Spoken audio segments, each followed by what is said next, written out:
kuri situation ya contrat muri Kiyovu kuko kivuga ko gifite contrat na Kiyovu kandi ngo na Rayon byantunguye yavuze ibintu byinshi yanavuze kuri Jean Fidèle na Juvenal na David David mwagane mu gifaransa cyuzuye yari mu gifaransa ubwo rero sinzi niba tutayi playinga ukagenda twigaragaze nyine turwane nayo Sami urayikina kanze ngeragize Wade turamwibuka muri Rayon ariko ntitwamenye uko avuyemo nta wamenye ibyakurikiyeho nigeze no kumushaka ngo ampe interview ambwira ibyo ari byo mbona bigendamo biguru ntege Il semble que coach Adet a décidé. Ni ya mbere babanze yindi ni ya kabiri. Ça fait longtemps monsieur l'entraîneur Wade. Comment ça va là-bas en Mauritanie? Quelle est la situation de vos contrats que tu es ici au Rwanda? Bonsoir mon frère, comment vous allez? Ouais, ça fait très longtemps. Ouais, c'est juste que je suis en voyage au pays avec les enfants, donc voilà, je suis revenu pour amener mes enfants au pays. Ouais, mais premièrement, ça fait plaisir quand même de vous entendre, ça fait plaisir de faire cette interview avec vous. Je vous remercie du fond du cœur. Donc, premièrement, le football au Rwanda, donc, comme j'ai toujours dit, le Rwanda a tout pour réussir. Donc, ils ont tout pour réussir et le football du Rwanda doit s'améliorer encore mieux, surtout au niveau international. Donc, c'est un pays qui mérite plus d'être au sommet, au niveau international. Donc, parce qu'ils ont tout pour lui. Ouais. Deuxièmement, donc, mes situations contractuelles au Rwanda, j'ai vraiment envie d'en parler parce que j'ai des situations un peu critiques là-bas. Donc, c'est ça. Donc, j'ai vraiment des contrats à qui je veux mettre en terme et je veux vraiment régler pour une bonne fois. Ouais. Ubura nkwagarika aho ngaho. Hagarika gatoya turakomereza pause. Mukude arajya dufasha. Kunumva ikirimo. Oya nuko taha na stop ruvango kugira bitworohere arajya ikibazo cy'umajira kimaze amara kugisubiza dustopa tukomeza. Hagarika. Aho ngaho. Warumubajije uti nyisi yari baye myinshi bimeze bitaho muri Mauritania aragusubiza ati rwose tinange nishimiye kongera kukumva tuvugana tinaje muri Mauritania kuri abana banje ko bameze mbitaho ati naho byo mu Rwanda byo ati n'umupira mu Rwanda ati ufite urwego uriho rwiza avuga ati uramerita kujya ku rwego mpuzamahanga ati hari abantu beza ati umupira donc ukinwa mu Rwanda uri ku rwego ruruta urw'ibihugu bitandukanye nzi nagiye nyuramo bitandukanye ati n'umupira donc wubahitse ufite icyubahiro cyangwa se donc ya president cyangwa se ya waminiyaga ariko akomereza ugomba kongera ingufu cyane cyane mu birebana n'ishusho yawo hanze nuko ngo nk'imyitwarire mu marushanwa mpuzamahanga niho awunenga nko muri competition mpuzamahanga mu marushanwa ahuza donc amakipe mu Rwanda n'ibindi bihugu nayo mu bindi bihugu bitandukanye avuga ati rero haracyari akazi gakomeye kugira ngo iyo level tubone imbere mu gihugu donc inasakare cyangwa se ibe donc iri présentable donc hari ukuntu wayigaragaza hanze y'u Rwanda dukomeze n'ikindi kuko kijyanye n'ubwo turete tukomeza ko kijyanye no kwevugaga ko muri Mauritania ameze neza usibye ko ngo hashyushye cyane ko hari n'ivumbi. Dans le club, j'ai décidé de rester chez moi et voilà, je suis resté chez moi et le contrat continue. Je vais même pas encore résilier le contrat. Fait un peu chaud. J'ai entendu beaucoup de versions par rapport à ma situation avec Rayon Sport, mais je préfère ne pas aller loin parce que Rayon Sport, pour être honnête, c'est une équipe que j'ai aimée, c'est une équipe que j'ai adorée, c'est une équipe que j'ai eu des amis. J'ai pas regretté de travailler avec Rayon Sport. Pour être clair, c'est une famille aussi quoi. Donc c'est une famille aussi. Donc pour tout cela, je pense que pour mes contrats, ça ne pose pas problème pour moi parce que les deux équipes, ce sont vraiment une famille. Moi quand même, je considère ces deux équipes comme ma propre famille. Donc je dirai jamais de mal sur les clubs. Et ce qui me lie entre eux, ils savent, moi je sais. Donc, et j'aurai le temps de tout régler et mettre les choses en ordre. C'est pas la première fois que ariyo yareka yavuga kuri contrat Stopinga yaratangiye avuga sinzi nawe waramubajije ati kuki utahise utaha namubajije no kuri contrat nyine buriya nuko hari ahantu wihutijeho gato kuri Kiyovu yavuze ko agifite contrat ariko y'abana yo mu bana ati impamvu mwabambonaga no mu nkuru nuko bari ufite izindi contrat basinye n'abatoza babandi muri izo nkuru bikabakanga kuzakimira kuzigerekaho izindi banyitabazaga nk'uwo mu bana ariko kontrangira cyarimo ati kandi hari nawe ushobora kuba muje ati kutahise umaze gutandukana ariko utahise utaha aravuga ati nanze kujya kuri ati kuko rero nyifata nk'umuryango na famille ageze aho aravuga ati na Kiyovu ati ayo makipe abiri uko ari abiri ntabwo nari kuhita nyavamo ngo nirukanka ngende nyasige ati kuko ni amakipe abiri considera nka famille reka dukomeze naho ngaho rugeze. Je t'ai approché pour discuter avec toi à propos de ton contrat avec Rayon Sport, puisque... Oui, mon frère Régis, c'est une question très pertinente.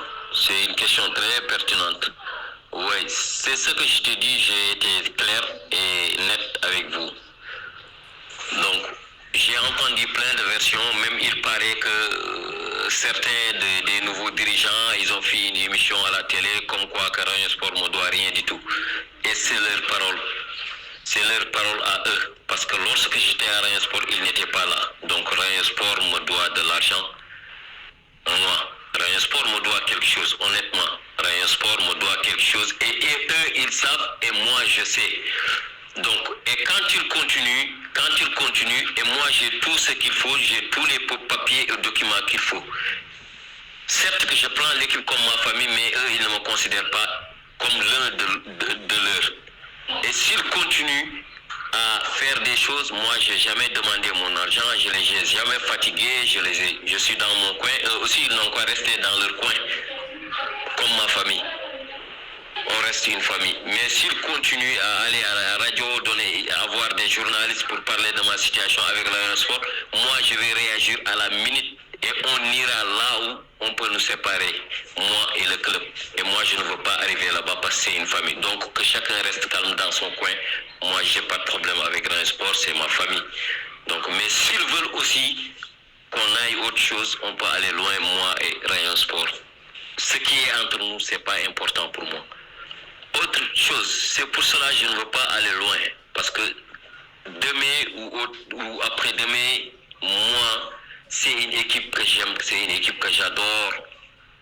Je peux dire que l'amour que j'ai pour cette équipe, ça me dépasse même. Donc du coup, comme je te l'ai expliqué, je veux que la paix règne entre nous. Ce qui est argent ou pas, c'est pas important pour moi, ce qui est entre nous. L'essentiel que chacun respecte l'autre, que chacun donne l'autre ce qui lui doit, qu'on appelle le respect.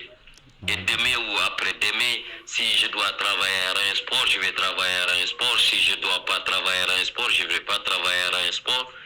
Donc ainsi va la vie, quoi. Donc ça c'est clair avec Rayon Sport. yaravuze ati rero ntabwo urabona namubajije kuko si ubwa mbere nashatse kumubaza ngo nyine havuga ibintu byinshi kuri Wade kuva muri uzi ko yacecetse ntawamenya aho biganye ntavuge kenshi unagiye mwegeye muhamagara cyangwa twahura nkabimubaza hagaceceka nabaje naduhe mu by'ukuri ejo tutazumva ngo ibaruwa ivuye muri FIFA cyangwa ngo yareze cyangwa byagenze gute bihagaze bite mu by'ukuri verisiyo yuko abifata naho rero aravuga ati rero yahise asubiza avuga ngo ntabwo nagiye kure nyuma yo gusohoka muri rati kuko umuyobozi wari uhari ntoza si uhari ubu ngubu ati ntabwo nari kujya gutanga verisiyo zanjye mushyira amabanga yanjye hanze nari ati kuko ni ikipe nkunda cyane ati ni ikipe n'ejo bundi nakorera ati ntabwo ati nagumye muri kwe nagiye mu gikari yasa nkaho ati nigiriye mu gikari mu nguni yanjye ati nanga kuhita n'expo cyangwa se gushyira hanze ibiri hagati yanjye na Rayon atari ku cyo abantu bagomba kumenya ati hari abavuze ko abayobozi nta kigomba ngo bagiye kuri televiziyo ndetse no kuri radio bavuga ko nta kibangomba bavuga ko nta kintu ubwo n'umunyamakuru ndabaje kuri Wade atari ko igihari ati nababwiza ko kuri ati reyo hari amafaranga ingomba ati simvuze umubare nta nuwe nabiregeye ngo mbimubwira ati ariko nabo barabizi ko ati mfite impapuro byangombwa byose byanyemerera binyemerera kuba nakishyuza donc iyo part cyangwa se ayo mafaranga ye ati rero bavuga ko rero nta kingomba baribeshya ati kuko ibimenyetso birahari hari iby'ingomba ati icyo nirinze ni ukubisakuza cyane ati kuko rero ni ikipe nubaha ati yaba uyu munsi cyangwa ejo nagarukamo ati cyangwa mu myaka iri imbere ati rero niyo mpamvu nanze ko nateza ikibazo hagati yanjye nayo ati donc ntabwo nanze guteza ikibazo hagati yanjye na famille yavugaga ni reyo ati rero cyangwa ngomba kumenya nuko reyo hari iby'ingomba kandi mfitiye uburenganzira mfite n'ibimenyetso Il y a des rumeurs qui ont circulé récemment disant que l'équipe vous a suspendu. Qu'en dites-vous? On a eu des malentendus parce que je suis venu le même jour avec mon grand frère qui est actuellement l'entraîneur de Kiyovu, Malick Wade. On est venu le même jour, on a entraîné l'équipe durant toute la semaine au match de Kiyovu Sport à l'allée du championnat. Et arrivé à l'hôtel le jour du match, nous avons fait nos 11 partants et par la suite, on est rentré à la maison pour se préparer pour aller au terrain et par la grande surprise, quelqu'un nous a appelé à dire que les dirigeants, certains dirigeants, je ne sais pas jusqu'à présent c'est qui, certains dirigeants, ils ont venu changer les 11 de départ qu'on avait fait et ils ont mis leurs 11 de départ. Du coup, moi j'ai préféré rester chez moi, je ne me suis pas assisté à l'entraînement jusqu'à ce que ces situations cessent parce que ça doit arrêter, c'est pas du football ça. Donc du coup peut-être c'est un malentendu, mais j'ai un contrat avec eux jusqu'à présent. Comme je t'ai dit, c'est ma famille, je suis en bon terme avec le président, donc c'est pas un problème. C'était juste ça. Malick Wade,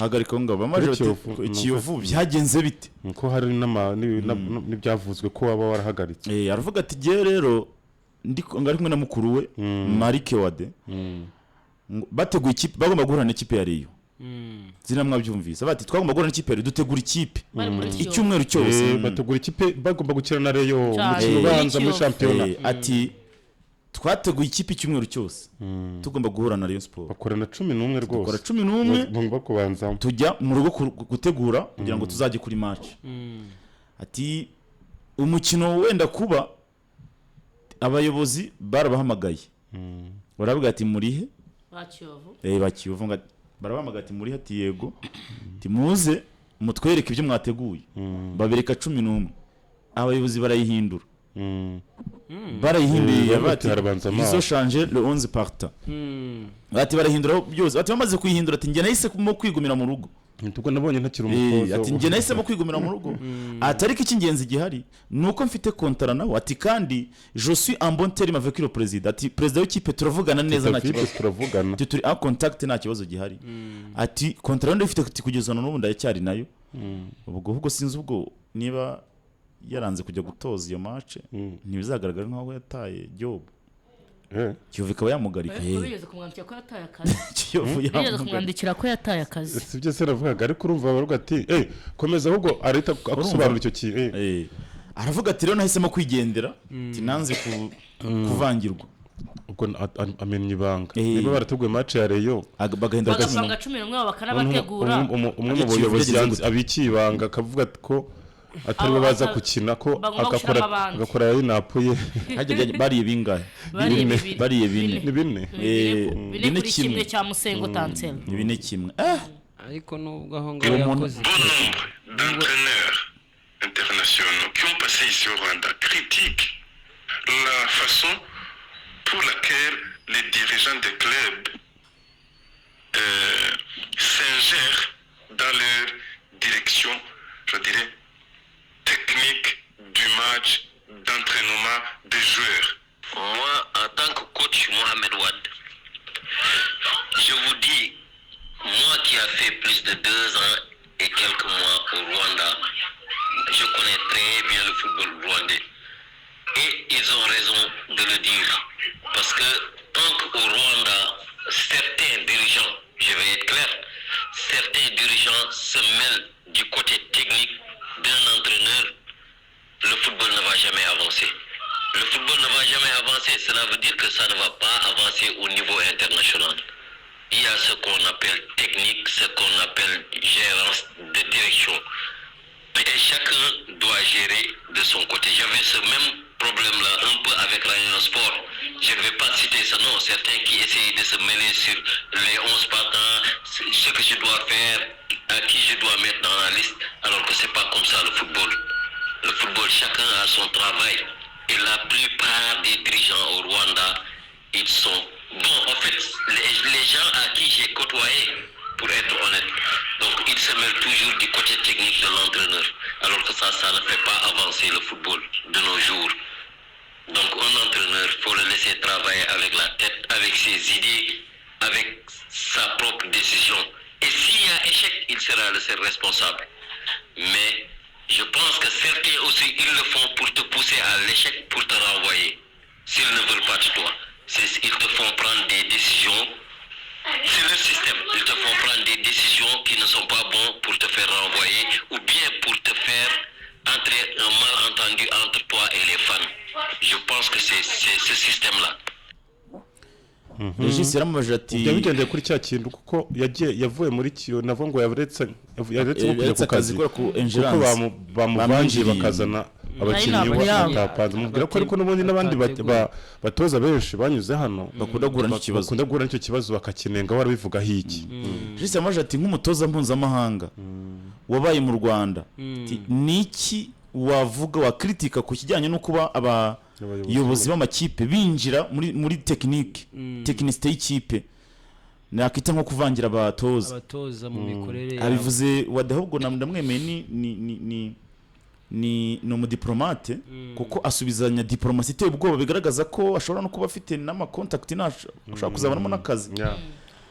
ubwo dukomeze urumva aramubwira ati rero niki wabivugaho donc nk'umutoza mpuzamahanga uwitwa Wade aramubwira ati jye nka Wade nyirizina mu izina ryanjye nka Mohamed Wade namaze imyaka 2 n'igice mu Rwanda ikigarutseho ati iyo mikorere ntishobora gutuma umupira ugira aho uva naho ugera cyane mu ruhando mpuzamahanga. Ati mu Rwanda hariko umutekinisiye ngo akora akazi ke kuko ni uzi reka umutoza akora ibyo apanga ibye hanyuma wowe umujije nyuma cyane urumva ikintu bivuga we mureke akora ibye umujije nyuma uzamujije nyuma cyangwa se uzamusesengure nyuma. Ati rero mu Rwanda si abayobozi bose ati hari abayobozi beza b'amakipe ati ntabwo bari bose ati no mu makipe dusanga harimo umuyobozi umwe wa wundi donc utari na president w'ikipe ugasanga hari undi udafite donc muri yararishimi bibarire atugasanga niwe ahubwo uri kugushyira igitutu. Ati rero iyo mikorere ntabwo ishobora gutuma umupira uva ku rwego rumwe ujya ku rundi. Ati nta n'ahandi hantu ku isi biba ku mupira wa none ntibishoboka ku mupira wa none nongera ko aho yanyuze hose icyo kibazo yahuye nacyo haba muri ro ndetse na Kiyovu ariko ibyo yavuze ni ukuri byagiye bimubaho ko ni ukuri rwose cyane.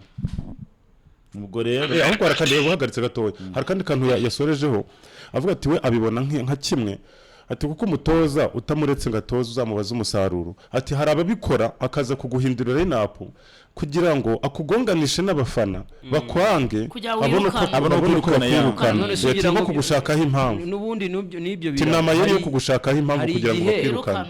Hari igihe nk'umwe mwaba bayobozi batemeranya cyangwa badahuza ugasanga akoze nk'icyo kintu kugira ngo akwangishe n'abafana none bazabaye bitabyumva uzi ko hari abatoza bashobora kuba birukanwa kandi batezwe umutego na komite ngo kinisha kanaka reziliti kabura bagahita kwirukana. Ibyo bibaho cyane perezida w'ikipe akubwiye ngo kinisha wenda Tite na Saddam kandi mu myitozo maze iminsi ukoresha ubona atari ngombwa ko bagenda ubona ko basimbuza ngiye ngomba kubareka match yarangira ukazanyirukana nacyo nazije urumva umutego avuze utakoze icyo kintu tuvuge tutange nko ku rugero nka Kenisi akubwiye ngo kinisha kanaka ntumukinishe ntiwamusuzugwe ntimwabipfa noneho rezilita nuko mara gutoza iyo match ibaruya ikuri ubyanze byose kuba ati ndakwiyamye we Kenisi gahunda nawe urayumva no kwita ucaho kandi nanone n'ubiti bakinisha ugatsindwa biragenda bite nanone nyine nanone kuko umusaruro ni wowe ariko Ariko rero, uramutse yanze kubakinisha aba- ukabakinisha abavuye mu ugatsinda mutego, reji ntabwo bagu- yakwirukana ahubwo agutega ikindi gihe baba baguteze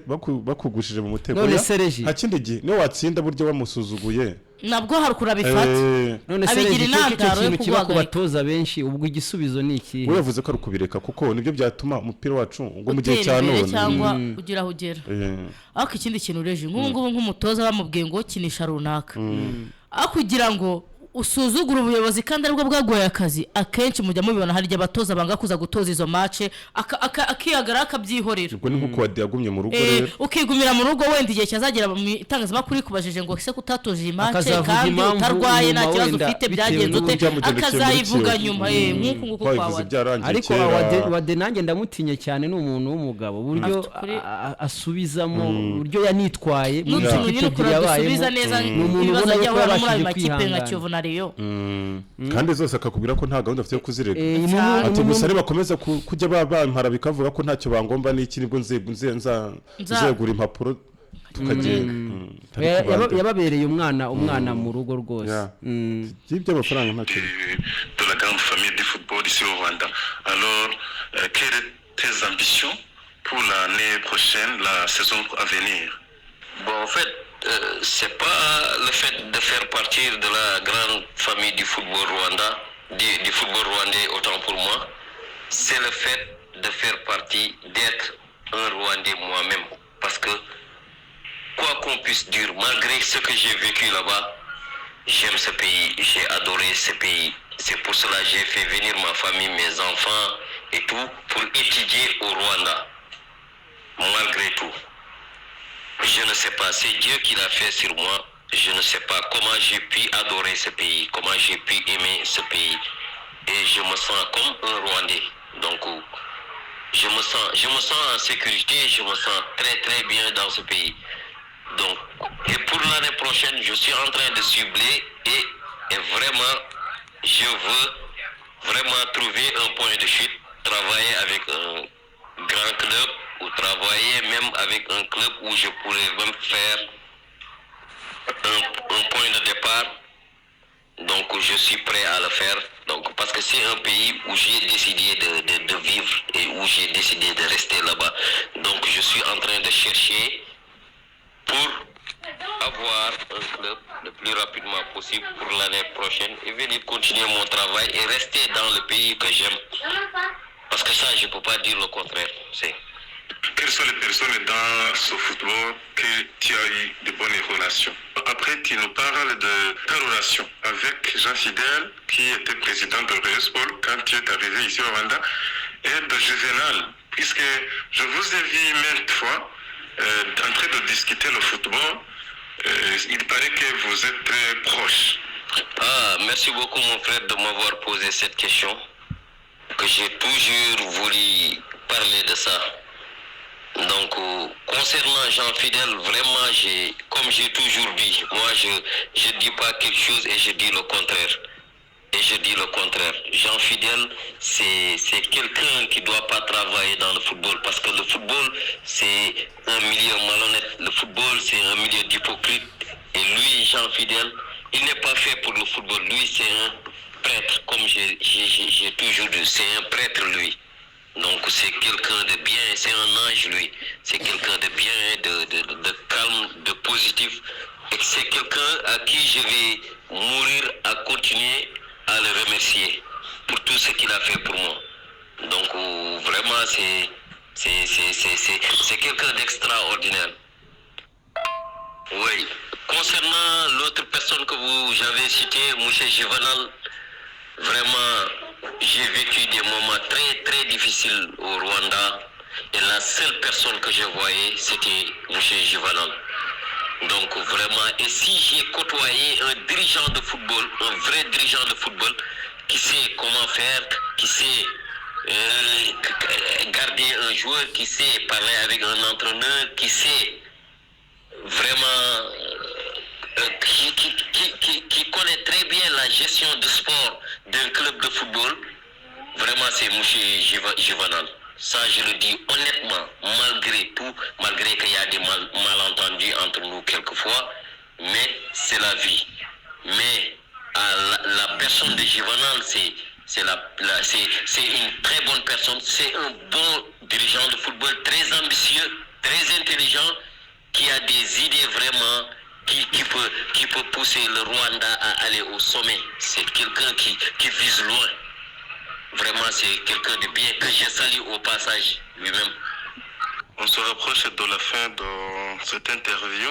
Je te remercie beaucoup pour ton temps que tu m'accordes. Quel est le message pour les supporters ici au Rwanda et même ce que tu peux donner comme conseil aux dirigeants du football ici au Rwanda? Tout le plaisir est à moi. Je suis très content aussi moi de faire cette interview avec vous. Donc ça a été un grand plaisir pour moi. Donc le message que j'ai à faire, donc en tout cas c'est un pays que j'adore le football, j'adore les clubs, surtout les clubs très populaires tels qu'APR Sport et Kiyovu, la police et autres. Donc c'est un pays à qui j'ai eu beaucoup de relations, beaucoup d'amis et j'encourage les dirigeants de clubs à redoubler d'efforts, redoubler encore plus pour être au sommet de l'Afrique.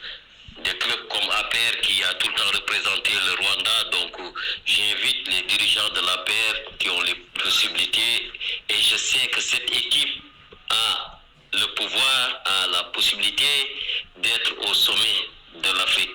APR doit être au minimum demi-finaliste de la Ligue des Champions. Si tout est correct, tout est sérieux, cette équipe ne doit pas tarder à représenter le Rwanda partout dans le monde. Donc APR vraiment c'est un grand club tel que Rayon Sport, la police. Vraiment j'encourage tous les dirigeants de mettre beaucoup d'efforts et j'encourage les autres clubs aussi de faire comme APR, de faire beaucoup d'efforts, de faire comme APR pour que le championnat ait beaucoup de niveaux, beaucoup d'ampleur, beaucoup de trucs. Donc c'est l'équipe référence, quoi qu'on puisse dire, c'est l'équipe référence au Rwanda. Donc j'invite tout le monde à faire comme APR et d'être sérieux dans le travail et d'encourager les joueurs, de mettre les joueurs dans des bonnes conditions et de positiver les choses et le football rwandais ira loin et c'est un avantage pour nous tous, Inch'Allah Rabbi. Et merci beaucoup, je souhaite beaucoup de bonheur au Rwanda et je souhaite bonne chance à l'équipe nationale tout de suite contre l'Algérie. Et voilà quoi, merci beaucoup, ça a été un plaisir. Ibyo ni birebire cyane icyo yavugaga nibanze kumubaza ku byahereye kuri Jean Fidèle na kuri Jean Fidèle na akomereza ashyiramo na Juvenal yamuvugaho avuzemo APR uburyo abona yagera kure mu marushanwa nyafurika anasaba n'andi makipe nayo gushyiramo imbaraga kugerageza gushyiramo imbaraga akaba nka APR mu bijyanye no guha ubuzima bwiza abakozi bayo. Ubwo rero sinzi icyo wavuze kuri Jean Fidèle yashimaga bonne gouvernance mu miyoborere myiza yagize, anavuga kuri Juvenal aravuga ati nawe ni umuntu ukomeye cyane ashima. Tuvuze ko Jean Fidèle we abona atari umuntu wakore mu mupira, avuga ati ubona ari umuntu mwiza uri correct uri honnête uri mu murongo kumuzana mu hantu haba mu maronete abantu bose b'indyarya batagira ukuri byaramuvunnye cyane. Naho yuve haryo tutumvikanyeho yego atari ko nzirikana ko ari we muntu wambaye hafi igihe mu bibazo byose nahuye nabyo aho ngaho tinwe nashoboraga kubona mu bandi bantu bose haryo tutahuje tariko gusa ni umuntu w'umunyamupira ati uzi uburyo ikipe yategurwa, uburyo yaganira n'abakinnyi, yaganira n'abatoza, ati ni umuntu yahawe rugari yagira uruhare runini mu iterambere ry'umupira w'amaguru muri icyo gihugu. Hari ibindi twibagiwe n'ibyo muri rusange nta ubu ni Wade rero wibereye iwabo muri Mauritania, iwabo wa Mamadusi. Mamadusi nawe ni uwabo no kwa Wade muri Mauritania, umunyamauritania Mauritania abo nyango harya agama no muri Mali na Minba sabo muri Mali.